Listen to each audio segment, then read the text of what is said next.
Hello and thanks for joining us for our late night newscast coming to you from Arirang's news centre in Seoul. I'm Mark Broom.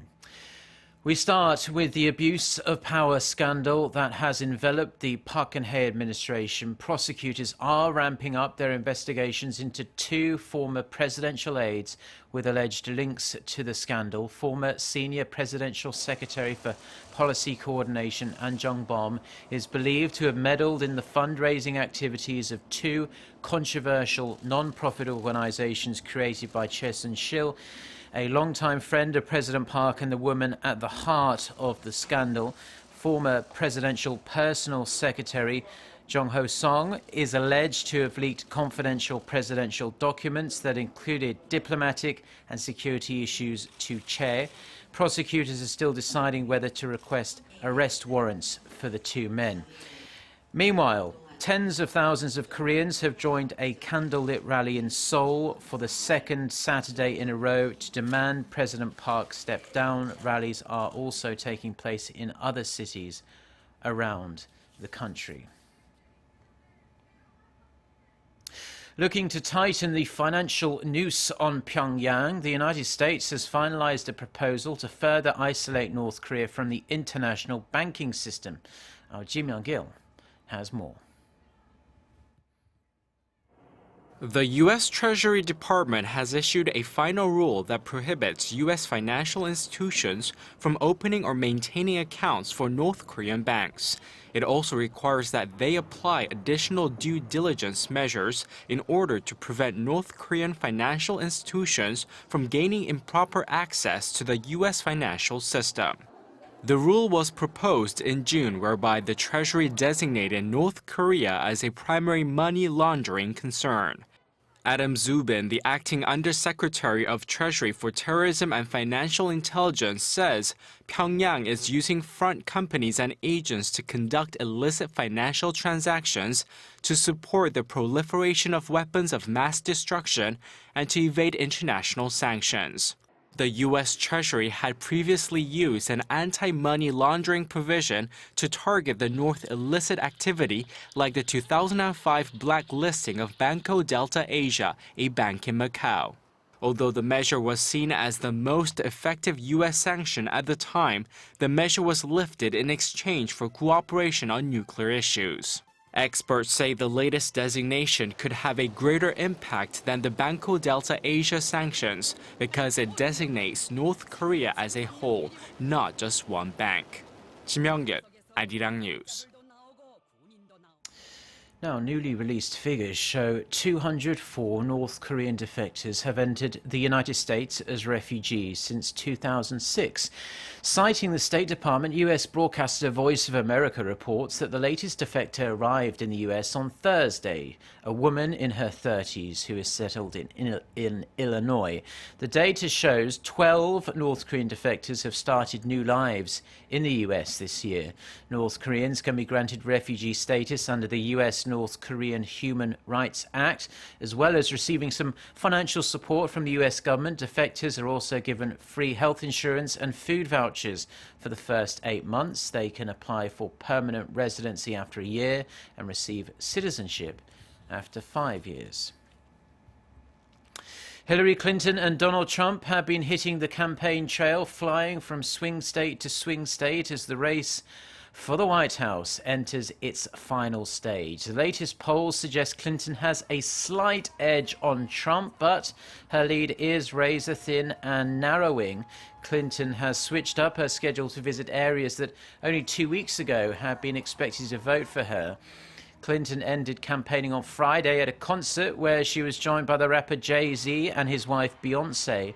Trump later told a rally of his supporters that he did not need celebrities and singers to draw big crowds, saying he does just fine by himself. Trump also latched onto a newly released jobs report, saying the moderately positive figures have been skewed by the large number of people who have stopped looking for jobs and are no longer in the labour market. So his chances of winning the White House are growing, but a big investment bank reckons Wall Street could be in for a rollercoaster ride if Donald Trump is elected. Echoing warnings issued prior to Britain's vote to leave the EU, analysts at Citigroup say a Trump win could spark an immediate sell-off of up to 5% for the S&P 500.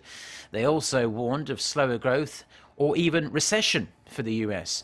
The S&P 500 on Friday posted its 9th straight session of declines, its longest losing streak since December 1980, amid investors' rising concerns Trump might actually win. The tech-heavy Nasdaq also ended lower for a 9th straight session, while the Dow closed down for a 7th consecutive day. The Islamic State militant group has claimed responsibility for a car bombing in Turkey, and it's the first time the terror group has taken credit for a bomb attack in that country. The car bombing Friday targeted a police station in southeastern Turkey, killing 7 civilians and 2 police officers. Scores more were injured in the blast. The announcement by the group's Amaq news agency comes a matter of days after ISIS leader Abu Bakr al-Baghdadi called for attacks in Turkey. The Islamic State's claim conflicts with an earlier statement from Turkish authorities who blamed the Kurdistan Workers' Party, the PKK, for the attack. Korea's biggest automakers, Hyundai Motor and Kia Motors, enjoyed a bumper September in the British market. Britain's Society of Motor Manufacturers and Traders says Hyundai Motors sold slightly over 17,000 cars in Britain in September, a 10% jump from the same month last year. Kia Motors sold more than 15,000 vehicles, also up 10% on year. The jump in sales came despite concerns stemming from Britain's planned exit from the European Union. A representative for the automaker says sales in the UK are being driven by their SUV models, the Hyundai Tucson and Kia Sportage.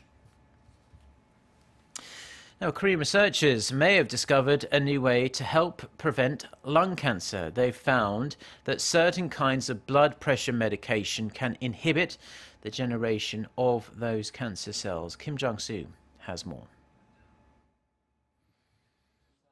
Lung cancer is the leading cause of cancer-related deaths in Korea. The biggest cause of lung cancer is smoking, and 90% of lung cancer patients are reported to have smoked. Now, researchers in Korea have found how lung cancer forms as a result of smoking, and they may also have found a way to prevent it. When cancer-causing agents in cigarettes enter the body, they stimulate calcium channels and calcium enters the cells. Substances that help promote cell growth are pushed out, inducing cancer cell development. The researchers discovered that blocking the calcium channels stops cancer cells from forming. When mice that were fed tobacco constituents were treated with calcium channel blockers for 12 weeks, the rate of cancer cell formation was reduced to 1/10 that of the control group. The blockers also proved effective in preventing lung cancer caused by stress. Many existing blood pressure medications are being used to block calcium channels, but they could also be used to prevent lung cancer. In a study of 7.5 million patients with hypertension, the incidence of lung cancer was reduced by about 30% among those that took drugs with calcium channel blocking effects, compared to those who did not. Based on the data for patients who took medications to suppress high blood pressure, we believe the medicines could be used to prevent or treat cancer. The dosage used to treat high blood pressure could inhibit the development of lung cancer. The researchers believe their findings will help those at risk from lung cancer and patients who have overcome the illness. Kim Jung-soo, Arirang News. Now, some of the world's best cyclists are in Korea this weekend for the world's most prestigious amateur cycling race. The race got underway on Saturday morning, and our Kim Hae-sung was there and filed this report. Cyclists whiz past a scenic backdrop. It's Let Up Korea, the inaugural Asia series of the world-renowned amateur cycling event that brings the century-old tradition of the Tour de France to Seoul. Cyclists paddled off from Olympic Park at 7 a.m. sharp, moving past Mount Jungmi and Murange Park in the perfect autumn weather. More than 1,500 professional and amateur cyclists from 14 countries participated in the 130-kilometer-long race. In celebration of the 130th anniversary of diplomatic ties between Korea and France, the Korea Cycling Federation played host to the first Letop Korea. Of the big names taking part, the most well-known was three-time Tour de France champion Chris Froome. It's a big honor to be part of the first Top Korea. It's special to be here, and I think it was a great atmosphere out on the roads. I think everyone enjoyed it, which is the most important thing. It's great to see so many people riding. By 11 a.m., cyclists started passing the finish line. Despite feeling drained, many shouted, enjoyed, cheered, and took selfies, all with big smiles on their faces. I can't believe I was in the same race as Chris Froome. It was amazing. I think this is the first time roads were blocked off to hold a cycling event in Seoul. I hope Letop Korea can be held every year. For a much-needed energy boost after their exertions, the cyclists joined their family and friends for a taste of French culture and cuisine at the La Tour de France Village Festival. Another Letop Korea race will take place on Sunday morning at Olympic Park, and given its success, perhaps there will be more to come in the future. Kim Hae-sung, Arirang News. Finally, let's take a brief look at the weekend weather. Most of the country is under partly cloudy skies tonight. It's going to be fairly mild for the time of the year, with the overnight low only dipping to 9 degrees Celsius. Sunday will be a nice day, with the afternoon highs in the mid to high teens nationwide. With that, let's take a look at the weather map for Korea and the rest of the world.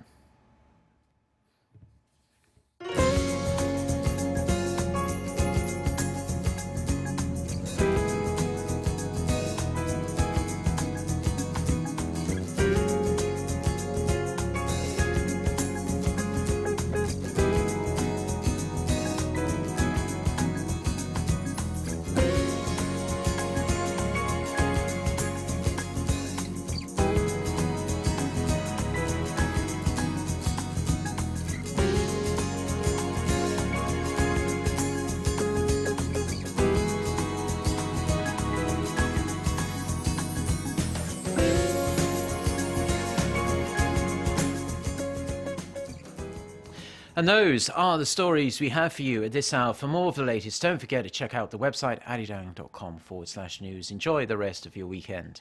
Goodbye.